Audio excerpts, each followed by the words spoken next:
আসসালামু আলাইকুম এনাদা বলকা আপনাদেরকে স্বাগতম। আজকে আমি যাচ্ছি ইটালিতে। তো রোমানিয়া থেকে কিভাবে ইটালি যেতে হবে আজকে এই ভিডিওটা কিন্তু আপনাদের জন্য। আশা করি এই ভিডিওটা দেখলে আপনারা সুন্দরভাবে কিন্তু বুঝতে পারবেন যে কিভাবে যেতে হয় রোমানিয়া থেকে। তো দেখতেই থাকেন, আজকে এই ভিডিওটা খুবই চমৎকার হবে। এই শীতের সকালে প্রচুর পরিমাণ ঠান্ডা, দেখেন মুখ দিয়ে কিন্তু ধোঁয়া বেরোচ্ছে, এত পরিমাণ ঠান্ডা। আমি এখানে কিন্তু অনলাইন থেকে গাড়িটা বুকিং দিছি। তো অ্যাপসটার নাম আমি বলে দিচ্ছি, সে বোল্ট। যারা নতুন আসবেন, যদি আপনি কোথাও যেতে চান, এই বোল্ট অ্যাপসটা নামিয়ে নেবেন, তখন কিন্তু আপনি যেখানে ইচ্ছে এখানে যেতে পারেন। আমি এখন যাচ্ছি ব্যাশপ সিটি, এসে ব্যাশপ সিটিতে অলরেডি কিন্তু আমি পৌঁছে গেছি। বেশি সময় লাগে না, আমার এখান থেকে প্রায় 10-12 মিনিট লেগে যায়। আমি কিন্তু এখন ব্যাশপ সিটি ট্রেনে অলরেডি উঠে গেছি। টিকিটের দাম কয় টাকা নিচ্ছে ডিটেলস বলে আমি যাবো কোথা। আমি যাব কোলোস নাবোকা। ওইখানকার টিকিটের দাম নিচ্ছে 100 50 সেন্ট, যা বাংলা টাকা 2800 টাকা। ঠিক আছে, আমি এখান থেকে এয়ারপোর্টের এলাকাতে যেতে আমার 2800 টাকার মতো নেবে। তো বাইরের ভিউটা কিন্তু খুবই চমৎকার ছিল, দেখে বাইরের ভিডিওগুলো আপনাদের সাথে আমি শেয়ার করছি।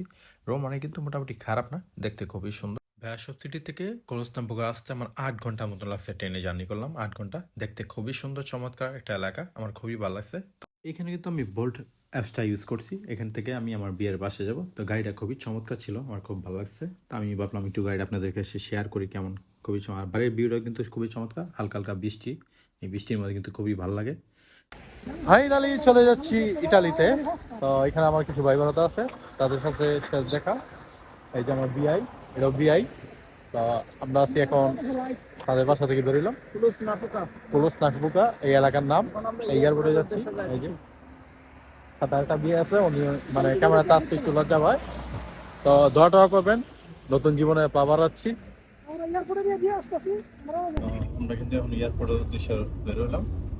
আমাদের গাড়িটা এবার পিছনে আমার বিয়ের আছে। আলহামদুলিল্লাহ সহি সালামত কিন্তু এয়ারপোর্টে চলে আসলাম। ছোট্ট একটা এয়ারপোর্ট। ইউরোপের এয়ারপোর্টগুলো কিন্তু অনেক ছোট ছোট হয়, যেমন আমাদের এশিয়ার মধ্যে বা আমাদের বিভিন্ন দেশে দেখে কিন্তু আমরা অনেক বিগ একটা এয়ারপোর্ট থাকে। আর এটা কিন্তু ডোমেস্টিক ফ্লাইট। তো যেহেতু ডোমেস্টিক ফ্লাইট মানে দেশ থেকে দেশে যাবে, এগুলো এয়ারপোর্ট আরও ছোট হয়ে থাকে। আর যখন আমি ইন্টারন্যাশনাল এয়ারপোর্ট দিয়ে রোমানিয়া আসতাম, তখন কিন্তু এয়ারপোর্ট এত বড় ছিল না। আমার কিন্তু আমার মালগুলো বুকিং দেওয়া শেষ, আমি ওয়েটিং রুমে ওয়েট করতেছি। এখানে অনেক পরিমাণ মানুষ আছে, তারা ওয়েট করতেছে ফ্লাইটের জন্য। কিন্তু ইমিগ্রেশন চেক ইন শেষ, নর্মাল কোনো কিছু জিজ্ঞাসা করে না। কেউ যদি আসতে চান, দয়া করে কেউ নার্ভাস ফিল করবে না। এখানে আপনি কোনো কিছু জিজ্ঞাসা করবেন। এখন কিন্তু আমি বাসের জন্য ওয়েট করতেছি, প্লেনে যাবো বলে। ঠিক আছে, এখানে সুন্দরভাবে কিন্তু বাস চলে আসে। এখানে আমি লিফটের সামনে ওয়েট করতেছি। তো বাস যখন আসবে অবশ্যই আমি চলে যাবো। বাস চলে আসছে, এখন কিন্তু আমি যে যাচ্ছি কোথায়, প্লেনের জন্য। তো যারা যারা এরকমভাবে আসতে চান, দয়া করে কেউ নার্ভাস ফিল করবেন না বা ভয় পাবেন। আপনি কোনো কিছু জিজ্ঞাসা, আমি কিন্তু প্রতিটা ভিডিও পার্ট বাই পার্ট সুন্দর করে দিয়ে দিচ্ছি, যাতে আপনার সুবিধা হয় কীভাবে আসতে হবে। তো এরকম বাসে উঠবেন, বাসে ওঠার পরে প্লেনে যেতে 1 মিনিট লাগে। প্লেনের সামনে অলরেডি চলে আসতাম। তো এখান থেকে কিন্তু সুন্দরভাবে আপনি জাস্ট সবার সাথে সিরিয়াল যেভাবে যায় এভাবে সিরিয়াল মেনটেন করে আপনি চলে যাবেন। কোথাও ভয় পেতে হবে না, কোনো নার্ভাস ফিল করবেন না। এখন কিন্তু আমি প্লেনে ঢুকতেছি, ঢোকার জন্য কিন্তু এখানে সিঁড়ি আছে। এই সিঁড়িটা সুন্দরভাবে শৃঙ্খলা বজায় কিন্তু আপনি ঢুকতে হবে। এবং আমি অলরেডি আমার সিট কিন্তু সুন্দরভাবে কিন্তু পেয়ে গেছি। তো আমার সিটে বসতেছি। তো ভাবলাম একটু আপনাদের সাথে ভিডিও প্লেন ছাড়ার জন্য কিন্তু আমি ওয়েট করতেছি। তো এই একটা মজার ঘটনা আপনাদের সাথে শেয়ার করি। আমি যখন মালয়েশিয়াতে রোমানিয়া আসি, তো আমার তো ট্রানজিট ছিল এই কাতারে। কাতার আসা পর্যন্ত একটা মেয়ে ছিল আমার পাশে। কাতার থেকে একটা মেয়ে ছিল আমার পাশে, ঠিক আছে, রোমানিয়া পর্যন্ত। আর রোমানিয়া থেকে যখন ট্রেন দিয়ে আসি, ওই সময় একটা পাশে মেয়ে ছিল, দুইটা মেয়ে। আর এখন যখন প্লেনে বসতাম, দুইটা আন্টি। চিন্তা করছেন? তো আলহামদুলিল্লাহ সহি সালামতে কিন্তু আমরা 1.5 ঘন্টার ভিতরে ইটালি পৌঁছে গেছি। মানে অবাক করা বিষয়, এখানে লেখা ছিল 2 ঘন্টা 10 মিনিট, কিন্তু 1.5 ঘন্টার ভিতরে আমি পৌঁছে গেলাম। আমি ভাবছি মনে আরো লং টাইম সময় লাগবে। তো এয়ারলাইন্স কিন্তু অলরেডি ল্যান্ড করে দিয়েছে, আমি বের হয়ে গেছি। এখন বলবো খুবই গুরুত্বপূর্ণ কথাগুলো। ইমিগ্রেশনে আমাকে কি জিজ্ঞাসা করছে ইটালিতে। আসলে ভাই ভাই তার কোনো ইটালিতে ইমিগ্রেশনই নাই। কেন? যারা ইউরোপ থেকে আসবেন, যে কোনো মেলোডি স্টেট থেকে আসবেন, তখন চেক হবে। কিন্তু ইউরোপ থেকে আসছে কিন্তু কোথাও কোনো চেক হবে না। জাস্ট আপনি ইটালিতে প্রবেশ করবেন সুন্দরভাবে, কিন্তু আপনাকে কোথাও কোনো চেক নেই। আমি তো ভাবছি ভাই এবারে তো অনেক কিছু জিজ্ঞাসাবাদ করবো, কিন্তু আমার কোনো কিছুই জিজ্ঞাসাবাদ করে না বা কোনো চেকিং নেই, কোনো কিছু নেই। জাস্ট আমি নর্মালি কিন্তু এই দেখতেছেন কোনো কাউন্টারে কিন্তু মানে ডাকে নাই যে আপনার পাসপোর্ট দিই বা চেক করি, রুম কিছুই নেই। জাস্ট আমি নর্মালি কিন্তু আইসা বের হয়ে যাচ্ছি এখন। তো বুঝতে পারতেছেন যে কত ইজি, যারা রোমানিয়া থাকেন বা রোমানিয়া থেকে আসতে ভয় পান, তাদের জন্য কিন্তু খুবই ইজি আসা। জাস্ট আপনি এয়ারপোর্ট আসবেন, কোনো চেকিং নেই, নর্মালি বের হয়ে যাবেন। জাস্ট রোমানিয়া এয়ারপোর্ট হালকা পাতলা, জাস্ট আপনার পাসপোর্টটা দেখবো, ঠিক আছে, যে আপনার চেহারা মিলছে কিনা, ভিসাও চেক করে না। তো যারা যারা এখন রোমানিয়াতে আছেন বা ইটালিতে আসতে চান, চাইলে কিন্তু আসতে পারেন। শুরুটা কিন্তু খুবই ইজি।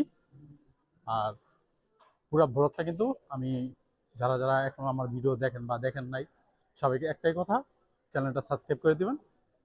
তো সামনে আর কিছু, যার জন্য ইটালিতে আসা তাকে অবশ্যই দেখাবো। সে আমার খুবই খুবই কাছের একজন। আমি এখন বলবো না, যখন ওর সামনে ফেস করবো তখন দেখাবো। এখন যাচ্ছি ট্রেনের জন্য, আমি যাবো তিমিনি। তো ইটালি শহর প্রথম আসলাম, মোটামুটি ঠান্ডা আছে। আর এটা রোম সিটি, তো রোম সিটিতে ঠান্ডা একটু কম, সুন্দর আছে। মানে রোমানিয়া থেকে আসার পরে এটা মনে হয়েছে আসলে ইউরোপ। রোমানিয়া যখন ছিলাম তখন মেবি মনে হয়েছে কি জানিনি, যে বাংলাদেশ থেকে নিম্ন একটা দেশে গেলাম। ফাইনালি কিন্তু আমি মেট্রো স্টপ চলে আসলাম। মোটামুটি ভালো একটা সুন্দর রোম সিটির এয়ারপোর্টটা। আর মেট্রো স্টেশনটা কিন্তু খুবই সুন্দর, আমি পিছনে ক্যামেরা আপনাকে দেখাচ্ছি। তো মেট্রো স্টেশন চলে আসলাম, খুবই সুন্দর কিন্তু মেট্রো স্টেশনটা। এখান থেকে আমি টিকিট কাটবো এখন। তো আমি মেট্রো টিকিট কেটে কিন্তু অলরেডি মেট্রোতে ঢুকে গেছি, কিন্তু কত টাকা নিচ্ছে আমি আপনাদেরকে ডিটেলসে বলি। আমার নিচে 14 ইউরো 80 সেন্ট, যা বাংলা টাকায় 2000 টাকার মতন নিচে। এক স্টেশন যাব তেমিনি, যে স্টেশনের নাম হচ্ছে তেমিনি। তো 14 ইউরো বাই হিউজ পরিমাণ টাকা কিন্তু। যারা রোমানিয়াতে বা ইটালিতে থাকেন কম বেশ জেনে নেবেন যে কত পরিমাণ টাকা টিকিটের জন্য নেয়। এখানে কিন্তু একটা বিষয় কি, আপনি যাতায়াত ব্যবস্থাটা ওইখানে খরচটা বেশি হয়। তো আপনারা সবাই জানেন আমি একজনের জন্য আসলাম, সে আমার আর কেউ না, সে আমার মামাতো ভাই। দীর্ঘ 1 বছর পর তার সাথে আমার দেখা। আমাদের বন্ডিংটা এত সুইট, এত ভালো একটা বন্ডিং বলারও বাইরে। দীর্ঘ 6 বছর আমি আর ও একসাথে মালির সাথে ছিলাম। আমরা দুজন অনেক মিস করতাম, এই জন্য কিন্তু ইটালিতে আমার আসা। ঠিক আছে, তো অবশেষে আলহামদুলিল্লাহ সহি সালামতে কিন্তু ইটালি পৌঁছে গেলাম। তো যারা যারা এখন ভিডিওটা দেখলেন, যদি আপনাদের ভিডিওটা ভালো লেগে থাকে অবশ্যই কিন্তু সাবস্ক্রাইব করবেন। আর নতুন নতুন ভিডিও বানানোর জন্য আমাদেরকে আগ্রহ দিবেন। অবশ্যই কিন্তু আমরা ভিডিও বানাতে পারি যদি আপনারা আমাদের ভিডিও দেখেন। তো দয়া করে সাবস্ক্রাইব করে দিবেন। তো আজকে এইখানে ডিনার দিয়ে কিন্তু আমরা শেষ করলাম। তো ভালো থাকবেন, সুস্থ থাকবেন। আল্লাহ হাফেজ। নতুন ভিডিওর জন্য আমাদেরকে আরও উৎসাহী করবেন। তো আল্লাহ হাফেজ।